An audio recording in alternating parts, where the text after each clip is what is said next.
So hello and welcome everyone. कैसे हैं आप सभी? आशा करता हूँ स्वस्थ होंगे, मस्त होंगे और अपने सक्सेस की जर्नी में व्यस्त होंगे। सो दोस्तों, स्वागत है आप सभी का एक नए एपिसोड में, एक नए लेक्चर में। आज के इस एपिसोड में हम लोग डिस्कस करने वाले हैं ऑल्फैक्टरी सिस्टम के बारे में, यानी कि घ्राण तंत्र क्या होता है उसके बारे में डिस्कस करने वाले हैं। हम किसी भी चीज को, किसी भी स्मेल को कैसे सेंस करते हैं, उसमें कौन कौन से मेजर कंपोनेंट्स, मेजर ऑर्गन्स होते हैं जो अपनी रोल प्ले करते हैं हमें उस चीज को सेंस करने में, अंडरस्टैंड करने में। इस चीज को आज हम पूरा एक्सप्लोर करने वाले हैं इन डिटेल इस लेक्चर के अंदर। सो चलिए इस एपिसोड में आप अंत तक बने रहिए। सो चलिए हम लोग गाइस डिस्कस करते हैं ऑल्फैक्टरी सिस्टम, जो कि सेंसरी सिस्टम का एक पार्ट है, जिसके अंतर्गत हम लोग डिस्कस करेंगे ऑल्फैक्टरी सिस्टम क्या होता है, यानी कि basic definition and introduction of olfactory system. Nasal cavity क्या होता है, ऑल्फैक्टरी एपिथेलियम क्या होता है, ऑल्फैक्टरी बल्ब, ऑल्फैक्टरी ट्रैक्ट। हम कैसे चीजों को स्मेल को मतलब प्रोसेस करते हैं, कैसे हम उसको स्मेलिंग करते हैं, यानी मैकेनिज्म ऑफ स्मेलिंग को इसमें डिस्कस करेंगे। की point about the olfactory system को भी हम लोग डिस्कस करेंगे और इससे रिलेटेड जो डिसऑर्डर्स होते हैं, क्लिनिकल नोट्स होते हैं, इन सभी को डिस्कस करेंगे। सो ये रहा हमारा समरी ऑफ द लेक्चर। ये सारी टॉपिक्स इसके बारे में हम लोग डिस्कस करने हैं, यानी कि अप्रॉक्सीमेट ऑल अबाउट डिस्कस करने वाले हैं हम लोग ऑल्फैक्टरी सिस्टम के बारे में। ओके, तो दोस्तों अगर आप इस चैनल पे नए हैं तो साइकोस्फीयर चैनल को सब्सक्राइब करके अपना प्यार बनाइएगा, क्योंकि हमारा नया चैनल है और इसमें हम लोग यूजीसी नेट का जो बायो साइकोलॉजी है उसको डिस्कस कर रहे हैं। ठीक है, ये हमारा सेंसरी सिस्टम का तीसरा या चौथा लेक्चर है, जिसमें हम लोग पीछे भी डिस्कस कर चुके हैं, विजुअल सिस्टम को डिस्कस कर चुके हैं, ऑडिटरी सिस्टम को मतलब डिस्कस कर चुके हैं एकदम टोटल कॉम्प्रिहेंसिव वे में। तो आज के इस एपिसोड में हम लोग एक्सप्लोर कर रहे हैं ऑल्फैक्टरी सिस्टम को। ठीक है, तो चलिए आगे बढ़ते हैं। सो गाइस, ऑल्फैक्टरी सिस्टम क्या होता है, इसकी डेफिनेशन क्या होती है, इसको समझ रहे हैं। So the olfactory system is the biological system that help us to recognise, feel, understand smell. यानी कि जो हमारी ऑल्फैक्टरी सिस्टम होता है, घ्राण तंत्र होता है, एक बायोलॉजिकल सिस्टम होता है, एक जैविक प्रणाली होती है जो हमें हेल्प करती है चीजों को रिकॉग्नाइज करने में, उसको फील करने में, उसको अंडरस्टैंड करने में। और इसमें जो है स्मेल पर्टिकुलरली आते हैं। ठीक है, यानी कि कोई भी गंध होता है, जैसे आप परफ्यूम मारते हैं, ठीक है, तो आप उस परफ्यूम को कैसे स्मेल करते हैं, उस स्मेल को प्रोसेस करने वाला जो मैकेनिज्म है, हम उसी को, जो सिस्टम है, जो बायोलॉजिकल सिस्टम है, वही एक तरीके से क्या हो जाता है, हमारा ऑल्फैक्टरी सिस्टम हो जाता है। ठीक है, और इसके मेजर जो कंपोनेंट होते हैं गाइस, जैसे हमारे ये देखिए एक बेसिक संरचना है जिसमें मेजर जो ऑर्गन्स हो जाते हैं इसके अंतर्गत, जैसे ब्रेन हो जाता है। ठीक, ब्रेन हमारा तो मेजर कंपोनेंट है जो कि इंफॉर्मेशन को रिकॉग्नाइज करने में, अंडरस्टैंड करने में, उसको फील करने में हमको एक तरीके से अवेयर करता है। ठीक, इसके अंतर्गत जैसे नोज हो गया, हम इसे नोज से ही अपने सिस्टम को, इस प्रोसेस को एग्जीक्यूट करते हैं। इसके मेजर ऑर्गन्स के अंतर्गत नेजल कैविटी आ जाता है। ठीक है, जो कि नाक का एक मेजर कंपोनेंट होता है, जहां से एयर जो होती है वो एंटर करती है और यहीं से चीजों को प्रोसेस करती है। एपिथेलियम होता है, ऑल्फैक्टरी ट्रैक्ट होता है, ऑल्फैक्टरी रिसेप्टर्स, ऑल्फैक्टरी बल्ब, ये मेजर कंपोनेंट है जो कि एक स्मेलिंग मैकेनिज्म में काम करते हैं। ठीक है, और इसके अंतर्गत मुख्य कंपोनेंट हम लोगों ने अभी डिस्कस कर ही लिया है, जैसे कि नेजल कैविटी हो गया, ऑल्फैक्टरी एपिथेलियम हो गया, ऑल्फैक्टरी बल्ब, ऑल्फैक्टरी ट्रैक्ट। अब चलिए हम इन सारे इंपॉर्टेंट और मेन ऑर्गन्स को एक्सप्लोर करते हैं गाइस। यहाँ से क्वेश्चंस आते हैं नेट के एग्जाम में। ठीक है, और इस चीज को डीपली समझना आपके लिए बहुत ही इंपॉर्टेंट हो जाता है। ठीक है, तो हम लोग चलिए आगे देखते हैं कि कैसे कैसे यहाँ से क्वेश्चन और कंसेप्ट इसके बनते हैं। तो पहला है nasal cavity. So what's the nasal cavity? The hollow space inside the nose, यानी कि ये जो हॉलो स्पेस होता है, आप देख सकते हैं यहाँ पे, ये जो हॉलो स्पेस है, ठीक है, इन नेजल कैविटी के अंतर्गत आता है। ठीक, यहीं पे जो होता है the hollow space inside the nose is called nasal cavity. ठीक है, आप इस चीज को याद रखिएगा, ये हमारा क्या हो जाता है, ये हमारा हो जाता है नेजल कैविटी। ठीक, इन नेजल कैविटी हो जाता है। It is the main place of the entry and purification of air. ठीक है। यहाँ पे जो हमारा ये बहुत ही इंपॉर्टेंट प्लेस होता है जहाँ पे एयर जो होता है एंटर करता है, entry of the air and purification, और यहीं पे मतलब जो है एयर का प्यूरिफिकेशन होता है। इसका फंक्शन जो होता है provide moisture and heat to the air coming with the breath, यानी कि सांस के साथ आने वाली जो यहाँ पे एयर होती है, जो हवा होती है, उसको मॉइस्चर प्रोवाइड कराता है, ठीक है, उसको नमी और गर्मी प्रोवाइड कराता है, हीट प्रोवाइड कराता है। And order molecules inter it, और इसके अंतर्गत जो गंध के अणु होते हैं, जैसे हम कहते हैं घ्राण कण या ऑर्डर मॉलिक्यूल्स बोलते हैं, ठीक है, और यहीं पे वो एंटर होते हैं। And this is the way to deliver odour the olfactory receptors, और यह ऑल्फैक्टरी रिसेप्टर तक गंध पहुंचाने का एक रास्ता होता है।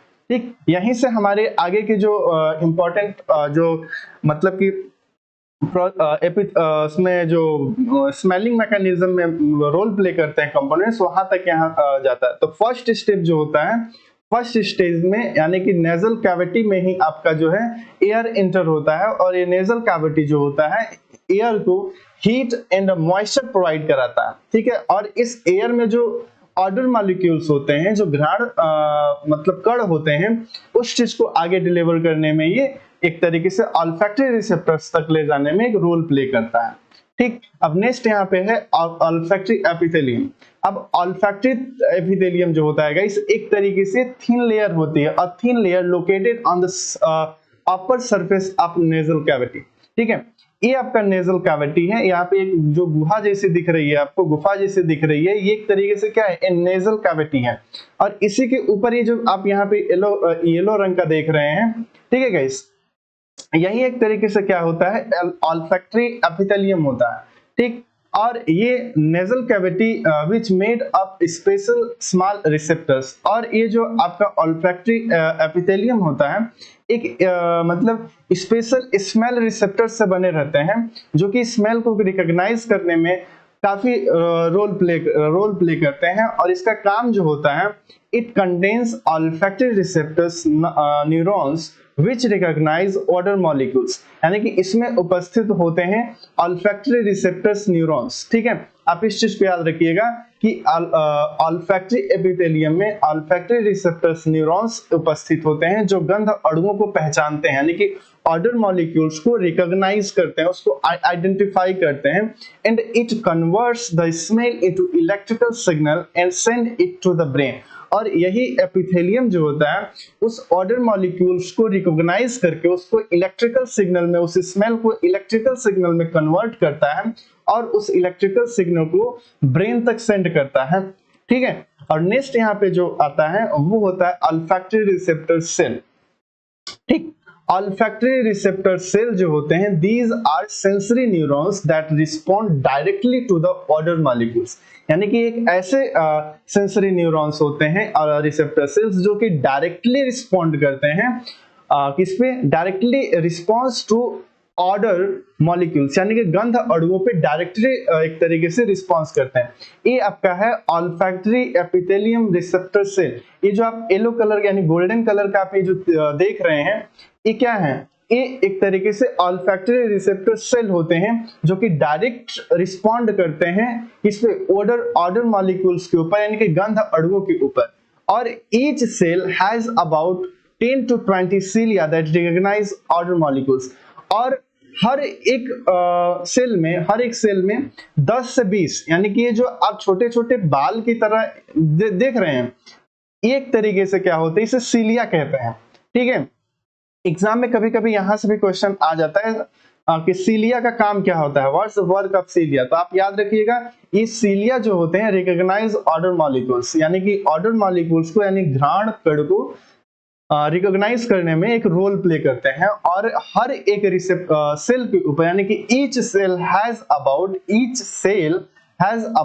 10 to 20 सीलिया, ठीक है। और हर एक रिसेप्टर सेल में जो होते हैं 10 से 20 क्या होते हैं, सीलियाज होते हैं, जो कि ऑर्डर मॉलिक्यूल्स को रिकॉग्नाइज करते हैं। एंड सपोर्टिंग सेल जो होते हैं, सपोर्टिंग सेल का काम क्या होता है, this supports the receptor cells, यानी कि रिसेप्टर सेल को सपोर्ट करते हैं, ठीक। सपोर्ट करते हैं चीजों को रिकॉग्नाइज करने में, ऑर्डर मॉलिक्यूल्स को रिकॉग्नाइज करने में, ठीक है। और एक होता है बेसल सेल। बेसल सेल का काम क्या होता है? This from new receptor cell when all old cell died, यानी कि जो हमारे जो ओल्ड सेल्स होते हैं, अगर इनका मतलब किसी भी प्रकार से क्षति हो जाता है, इनके ये मर जाते हैं, तब जाकर के नए सेल्स को एक तरीके से बनाने में आपका काम करता है बेसल सेल, ठीक। इस चीज को आप मतलब ये माइंड में रखिएगा। नेक्स्ट आपका आता है ऑल्फैक्टरी बल्ब। ऑल्फैक्टरी बल्ब जो होता है और structure located in the front of the brain, यानी कि ये जो फ्रंट ऑफ द ब्रेन, ठीक है, इसके ऊपर एक मतलब ब्रेन की संरचना हो जाती है, ठीक। सो ब्रेन के फ्रंट में स्थित जो होता है, the front of the brain that receives signals coming from the olfactory मतलब कि नर्व्स, यानी कि ऑल्फैक्टरी नर्व से आने वाली जो मतलब सिग्नल्स होती हैं, उस चीज को क्या करता है? रिसीव करता है। कौन? ऑल्फैक्टरी बल्ब, ठीक है। यानी कि ये आपका ऑल्फैक्टरी नर्व्स हो जाता है, ठीक है। और यहाँ से जो सिग्नल आती है, ऑल्फैक्टरी बल्ब उस चीज को रिसीव करता है, ठीक।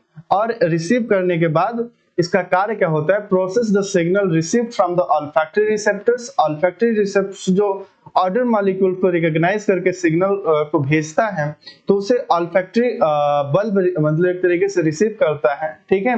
इन this signals are then sent to higher brain areas such as the limbic system and cerebral cortex। और ये सिग्नल्स जो होते हैं, ऑल्फैक्टरी बल्ब जो होता है, ब्रेन एरिया जैसे लिम्बिक सिस्टम और सेरेब्रल कॉर्टेक्स को भेज देता है, ठीक है। अब इसको भेजने का जो तरीका होता है, वो ऑल्फैक्टरी ट्रैक्ट के थ्रू भेजता है, यानी कि अब हम लोग डिस्कस करते हैं ऑल्फैक्टरी ट्रैक्ट जी, ठीक है। ये जो होता है, सो ऑल्फैक्टरी ट्रैक्ट क्या होता है? द नर्व फाइबर बंडल्स, ये फाइबर बंडल्स होते हैं extending from the olfactory bulb which carry olfactory information to the brain. Olfactory bulb से आगे जाने वाले मतलब नर्व फाइबर बंडल होता है। एक तरीके से नर्व फाइबर बंडल जो आपको दिख रहा है यहाँ पे, यही एक तरीके से क्या होते हैं? ऑल्फैक्टरी ट्रैक्ट होते हैं, जो कि रिसेप्टर सेल से आने वाले सिग्नल्स को बल्ब रिसीव करता है, और यहाँ से जो सिग्नल्स होते हैं ऑल्फैक्टरी ट्रैक्ट के थ्रू ब्रेन तक जाते हैं, ठीक है, ब्रेन तक जाते हैं। और यही ब्रेन जो होते हैं, it transmit signal from the olfactory bulb to the olfactory cortex like amygdala and hippocampus. और यह ऑल्फैक्टरी बल्ब से सिग्नल को ऑल्फैक्टरी कॉर्टेक्स, अमेग्डला और हिपोकैम्पस तक पहुंचाता है। कौन? यहाँ से सिग्नल, यानी कि रिसेप्टर सेल से सिग्नल आता है, रिसीव कौन करता है? रिसीव आपका करता है ऑल्फैक्टरी बल्ब, और यहीं से ऑल्फैक्टरी बल्ब से जो एक बंडल गया है, फाइबर बंडल जो जाते हैं, जिसे हम ऑल्फैक्टरी ट्रैक्ट करते हैं, यही आपका जो इंफॉर्मेशन को कैरी करते हैं कहाँ तक? सेरेब्रल ऑल्फैक्टरी कॉर्टेक्स या अमिग्डाला या हिपोकैम्पस तक, ठीक है। और therefore it is helpful in generating memory and emotion related to smell, और इसीलिए यह गंध से जुड़ी यादें और भावनाएं उत्पन्न करने में सहायक होती है, क्योंकि ये डायरेक्टली कहाँ से जुड़ी रहती हैं?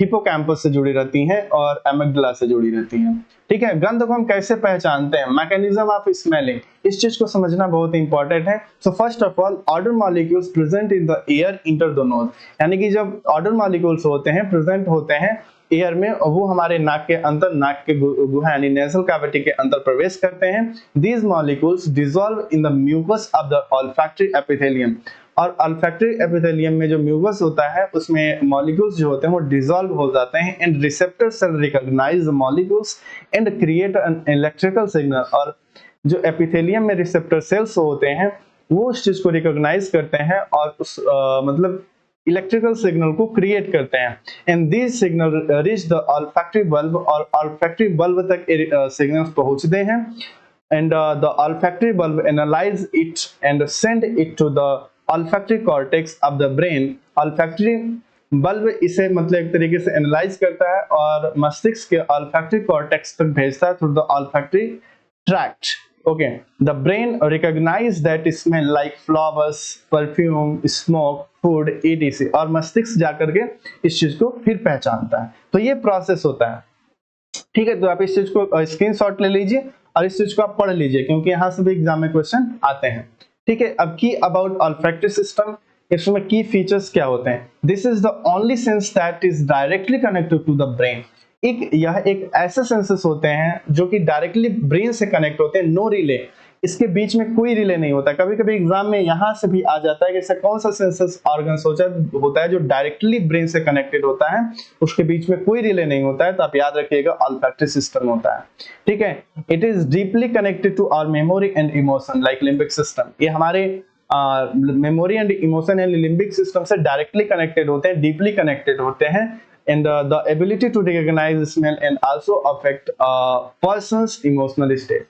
और जो होता है, जो हमारी स्मेल को रिकॉग्नाइज करने की एबिलिटी होती है, अफेक्ट्स किसको करती है, पर्सन के इमोशनल स्टेट को अफेक्ट करती है। ठीक है, अब यहाँ पे क्लिनिकल नोट्स को हम लोग थोड़ा सा डिस्कस करते हैं। जैसे मान लीजिए कोई व्यक्ति है, वो अपनी गंध पहचानने की क्षमता को मतलब एक तरीके से नुकसान कर चुका है, वो किसी भी स्मेल को सेंस ही नहीं कर सकता, पहचान ही नहीं सकता। तो इस बीमारी को हम क्या कहते हैं, एनोस्मिया कहते हैं। यानी कि एनोस्मिया जो होता है, loss of the ability to recognise smell. इस चीज को आप याद रखिएगा कि anosmia stand for loss of the ability to recognise smell.